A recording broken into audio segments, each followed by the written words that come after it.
Teamwork isn't just nice to have in business, it's the undisputed competitive advantage.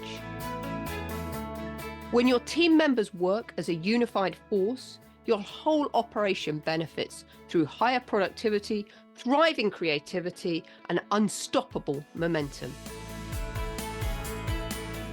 Welcome to the Impactful Teamwork Podcast, where we share with you strategies and tactics to help you develop game-changing teams so that you and your business can make a real difference in the world.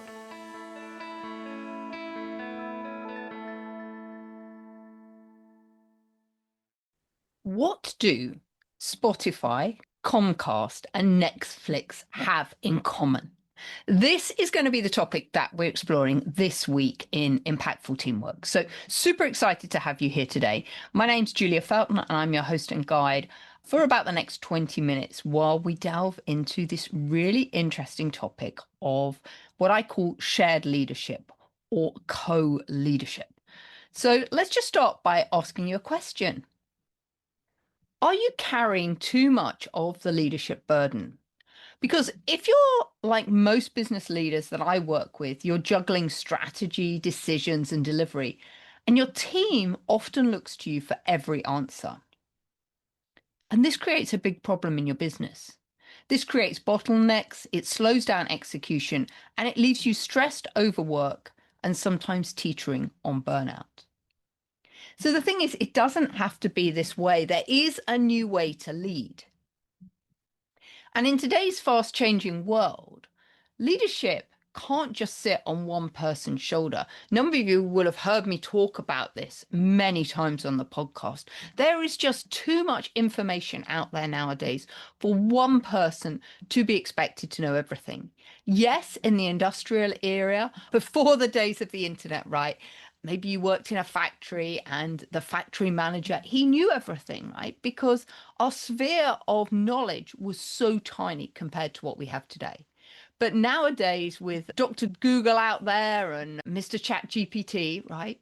There's so much everybody can find out. So there's no way one person can know everything. What I'm proposing is that leadership can't sit on one person's shoulders, and it has to be shared, distributed, and collaborative. And we need this shared leadership so that momentum doesn't grind to a halt. Every time you're stuck in back-to-back meetings, you don't have time to make a decision on what's happening in the business. And so, of course, the business falters and nothing can happen until you have the bandwidth to, say, make that decision. So one of the big challenges that we find, though, is that a lot of leaders aren't willing to share the leadership with their colleagues. And I think this is a really flawed strategy because that is what Comcast, Netflix, and Oracle all have in common. They have all recently announced that they are engaging in co-leadership. So it seems like this is a really important topic for us to be talking about right now, because finally, industries are beginning to realize the importance of sharing this leadership. And to me, it's no irony that the companies that are actively pursuing co-leadership at the moment and co-CEOs of their business are actually in the tech space, the space where there is the most rapid change in the marketplace at the moment. So as I'd said, why do companies like Oracle, Comcast, Netflix, and Spotify, why are they looking at a co-leadership model? And I think in addition to realizing that in the fast, complex, interconnected world in which we live, that no person can know everything or decide everything, they've also realized that this hero leadership model is really outdated. And they've appreciated that shared leadership can drive business momentum. Because in today's world, the CEO must be a part statesman, a part lobbyist, a supply chain guru, a technologist, a therapist, a cheerleader, a brand manager, and also a bean counter, right? So we're expecting our CEOs to be big picture and also detailed. And we know that's incredibly difficult to find people that have those two different sets of thinking at the same time. And that's what's making it so difficult for organizations to find a single person that can tick all of the boxes. And so I would suggest that is why companies are now looking towards shared leadership.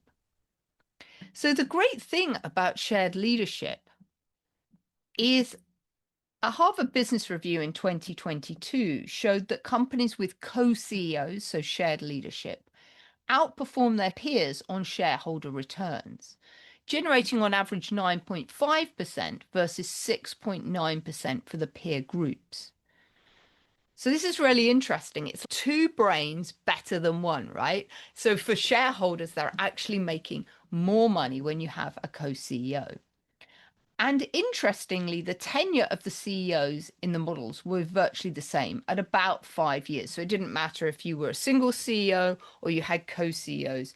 Roughly, CEOs were lasting about 5 years in the role.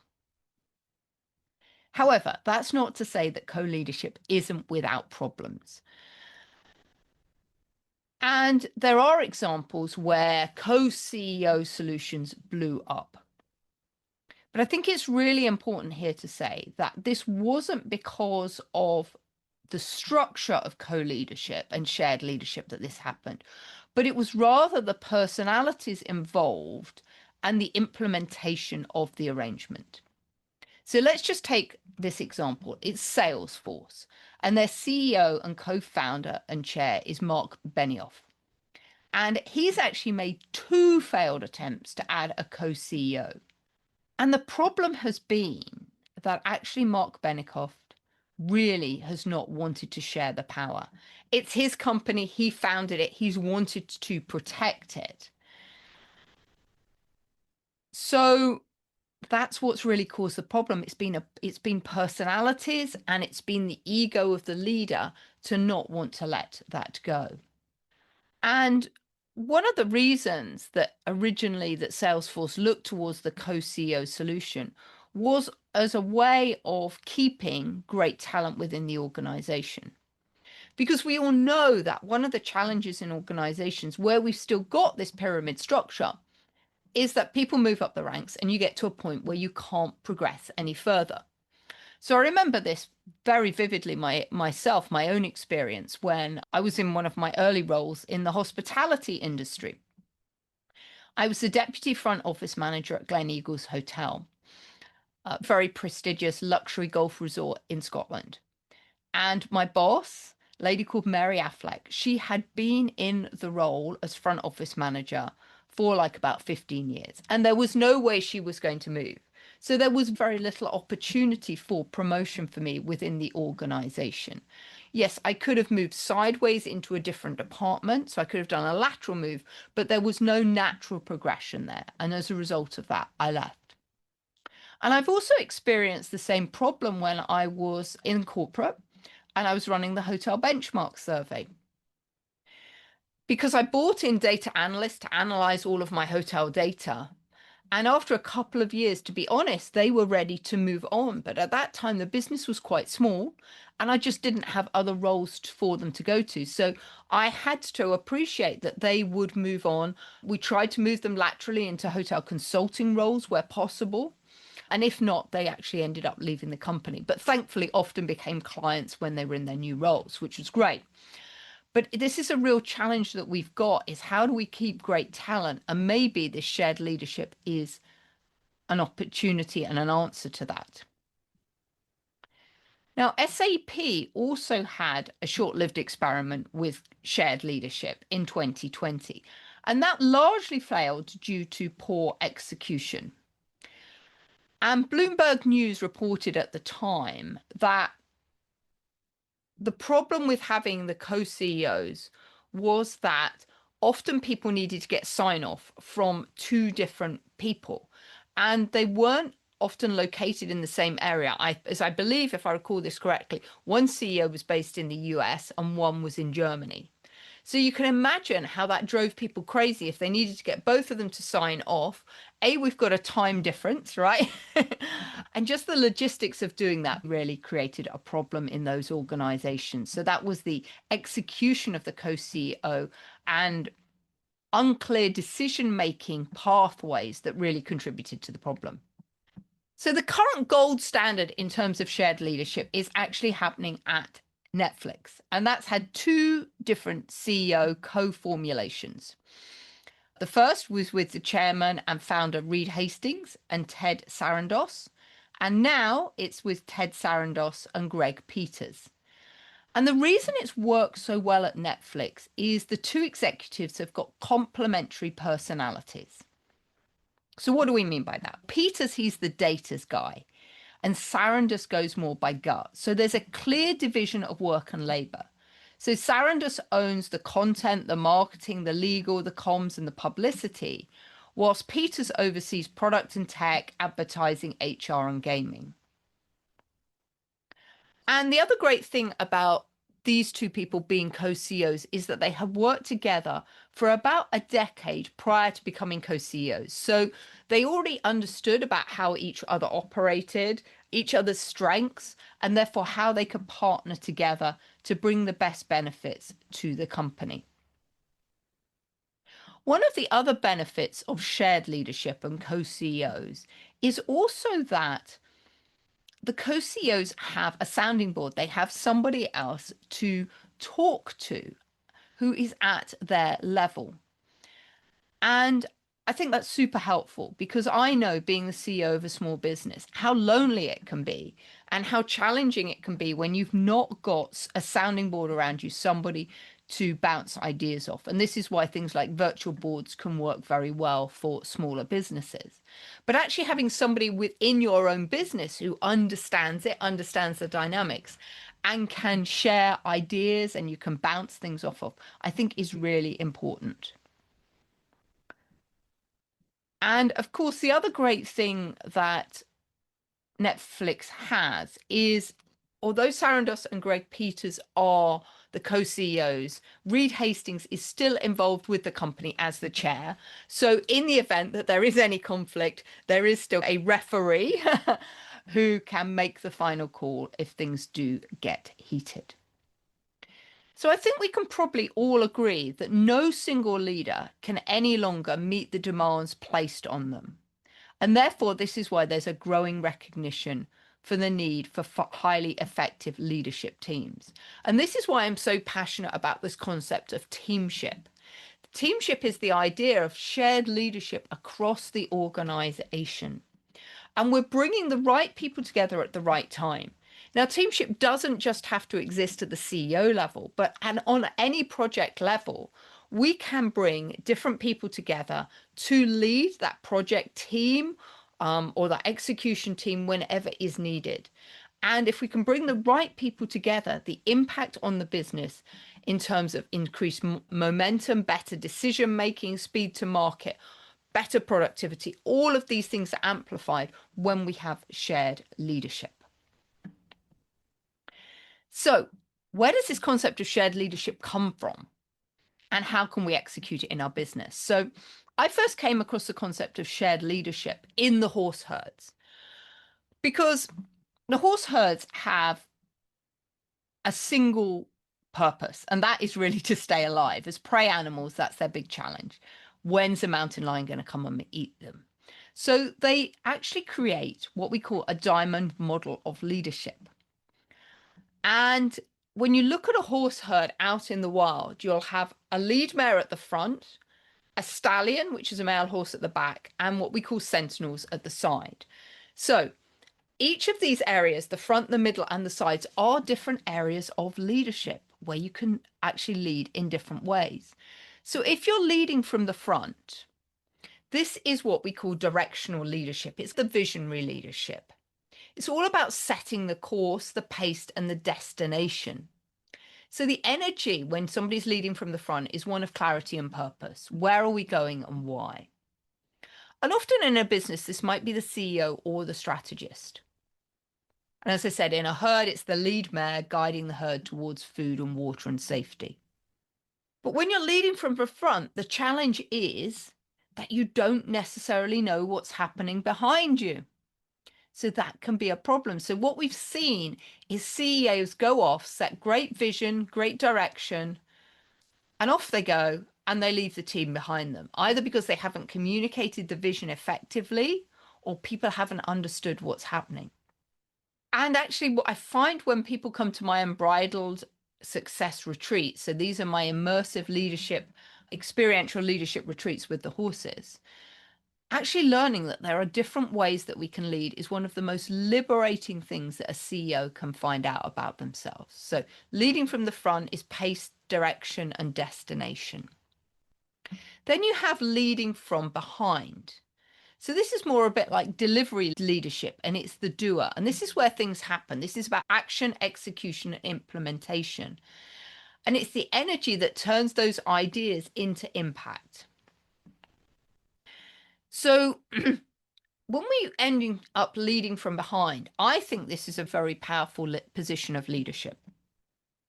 But it only works if people in your team, for example, are very clear on the vision and direction you're going in. Otherwise, it's not going to work. But when people are clear on that vision and direction, then all you need to do when you're leading from behind is put enough energy behind to get the team moving, and then just keep them on track. And actually, from your perspective, it doesn't involve a lot of energy. And actually, when leaders come and work with the horses and they experience leading from behind, they realize how much energy they actually have and how it's not really a tiring leadership position. You've got the advantage when you're leading from behind of seeing everything in front of you, seeing what's happening, which is very powerful. And you've also got the advantage of being able to see the problems before they come to light. And then we've got leading from the side or leading from the middle. And this is all about relational leadership, and it's all about being the connector. So this is where we create alignment and trust and connection across the team. And in a herd, it's this energy that keeps the group together, and it's what allows them to move as one. So in business, relational leaders hold the space for conversations, ensuring voices are heard, and they nurture collaboration. And without this energy, silos form and you get conflict, friction, and disengagement. And I often think about relational leadership as the heart of leadership, because this is where we build all those really powerful relationships that we need within the business. The challenge is, though, as a leader, if you just stay in this position of leadership, is that sometimes you find decisions aren't made because everyone's being nice to everybody. We're building relationships, but nobody actually wants to take a decision. So 3 positions of leadership: leading from the front, leading from behind, and leading from the middle. This relates to something that we call the diamond model of leadership, which was created by a company called Teaching Horse that I also facilitate with. I'm one of their international facilitators. And at the diamond model of leadership, in the front position, we have attention. So every leader needs to pay attention to where they're going. At the bottom of the diamond, we have energy. Every leader needs to bring energy to the interactions within the team or within the business. And on the left, we have congruence, and on the right, we have direction. So all leaders need to have congruence. That's that authenticity to do what they say they're going to do. And they also have to have clarity on the direction that they're going in. Now, I appreciate in the world that we live in today, sometimes that direction, we might only have that direction for a day, an hour, 5 or 10 minutes because of the rapid changing of the world around us. But we know broadly the way that we're going. We know, for example, if we're in the UK and you had to set direction, are we going north or south? That's a relatively straight decision we can make. So as a business, is it that we are going to engage in rapid expansion and scaling up? Or is the business decision that we're actually going to solidify our position of where we are? So we can have some sense of the direction and course of travel. And it's really important. This diamond model of leadership is really important, whether you are a single CEO or a co-CEO, or you're leading a team or you're a department head. Because in order for your team members to trust you, they need to know 4 things about you. They need to know that you're paying attention. and you can detect even the most subtle changes in the environment. They know that you can give them clear direction and you know how to respond to this. They know that you'll be able to give direction with focused energy, providing the team with the guidance and the pace on which to respond. So I think this energy is really interesting because what we have seen, and I'd refer you to a podcast a couple of weeks ago where we talked about a CEO with scattered energy. It's really important that the leader has consistent energy. And that energy, the amount of that energy will change over time. So you start with a kind of low level energy to get things going. But if things don't start moving, then you need to crescendo your energy up, but not in that dysfunctional, scattered energy that I spoke about on the podcast a couple of weeks ago, but in a very structured way so that it's laser-like. And also, our team members will only place trust in us in a leader if we're congruent and our inner and outer actions and worlds are authentic and combined together. Because when our team members know that as leaders, we have their best interests as our source of motivation at all times, they know that they're working in an environment where health, harmony, and unity are maintained. So this is very important. And what I like about this model of shared leadership is that we are able, therefore, to get different perspectives on everything happening. And I think that's really valuable. This diversity of thought, diversity of perspective is a super valuable commodity that we have within the organization. Everybody can see things differently. In the horse herd, they're all together, they're all working as one. And different horses might spot the danger, the mountain lion approaching, the challenges, and then they can enable everyone to respond. And this is the problem if you've just got the single CEO looking for any danger or opportunities, things can get missed. Share the decision making and opportunity identification across the team, and you get a much more holistic picture of what's happening. So a few questions for you as we bring this to a close. Where does your leadership sit right now? Is it concentrated with one person? And if so, it's probably you. Or is it distributed across the team? And when we think of that diamond model with the directional, relational, and delivery leadership, which one is overused? Because if we've got too much direction, we get bottlenecks in the business. If we have too much delivery, people get exhausted. And if we've got too much relational energy, there's too much consensus about what's happening and we get no action. And so the magic is in balancing and rotating these options.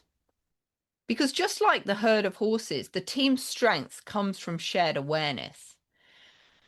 Sometimes one person leads, sometimes another steps up, but everyone influences and everyone contributes, and that's shared leadership in action. So as we bring this to a close, I'd really love you to think about within your organizations, where could you think about co-leadership, shared leadership? And which of the positions of leadership do you naturally gravitate to? And maybe who do you need as a wingman in a different position? So I've given you a lot there today, and this is such a fascinating topic about shared leadership. If you want a bit more information, I'd encourage you to check out my YouTube channel at Business Horsepower, where I actually recently gave one of my 20-minute talks was actually on the whole topic of shared leadership. It was called From Command to Collaboration, Why Shared Leadership is the Key to Business Momentum. So you want to go over there, you can actually see some slides and some visuals of actually how shared leadership can work in action. So once again, thank you for your time and attention today. Hope you found it useful, and I look forward to catching you again next week. Bye-bye.